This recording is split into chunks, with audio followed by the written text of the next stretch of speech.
Hi, I'm Seamless, and today is Saturday, which meant that yesterday I was supposed to have done a how to bass, but I forgot, so I'm doing one now. This is on a bass in a track that I'm working on, and if you have been, if you follow me on my Facebook, you actually might have seen the preview for this already.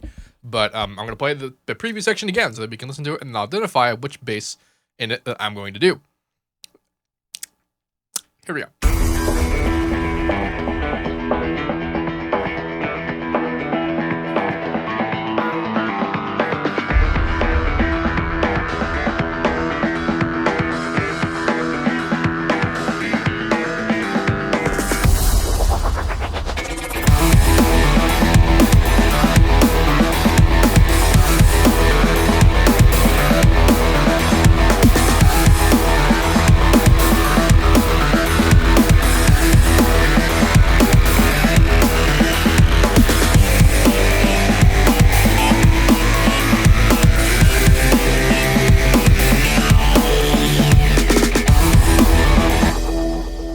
All right. So the bass that we're looking at is this guy. You cannot hear this.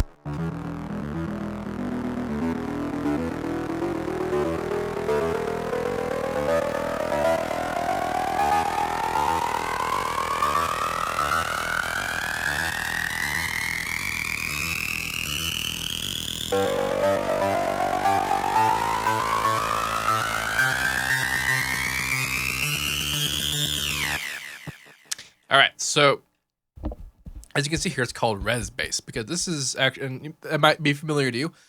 This is actually a throwback to a patch that I had made way back for Resolve, and this is back when I used the resonance as a form of direct modulation on the sound.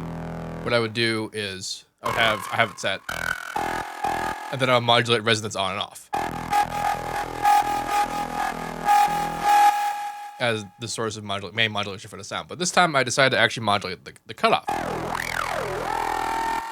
Now, you might be thinking, oh, it doesn't sound like a bass. There's no bass. That's because I have a high pass, because there's actually another bass that's being the actual low end. But, it's very capable of being low end. It's just that I have a high pass here. And there's also a delay going on the effects. But that's pretty much it. But what's going on in the Hummer is actually pretty much entirely determined by the resonance shape, which I have. You see, I have engaged on custom shape 1. If you go look at it, this is what it looks like. And then having looked at the shape, I'm looking at what's going on in the spectral imager. It should make a lot of sense. Now, also back in the day, I showed you how if you have this particular setup and you modulate the width,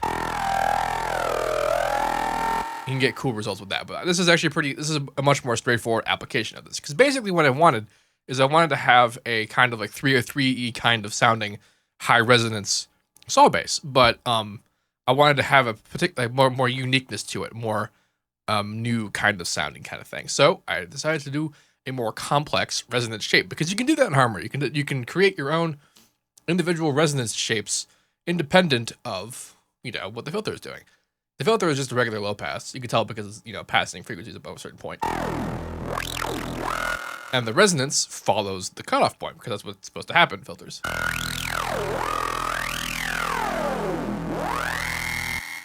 The effect is reminiscent of what happens when you engage a comb filter on something. But basically what's happening is that this is a very tight sort of comb pass.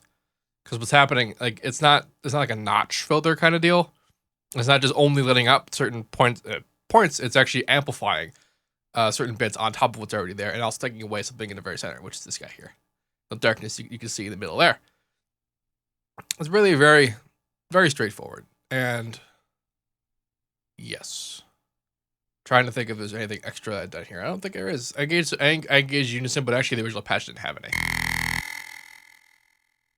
And did I just increase? Oh yeah, distortion. So it's distorted obviously, but what gives it this particular sound, its teeth, is the distortion. But also I have asymmetry engaged in a large amount. This instance it's stereo asymmetry, but you can get the same sort of sharpness in mono if you wanted to. That's another reason why this is a pretty sharp sound. But this is a very simple application of making your own custom resonance shapes using Harmor. Which is why I'm not going to do 2 parts for this side of the bass because it's very simple. If you have any questions about any of this, let me know. And as usual, have a nice day.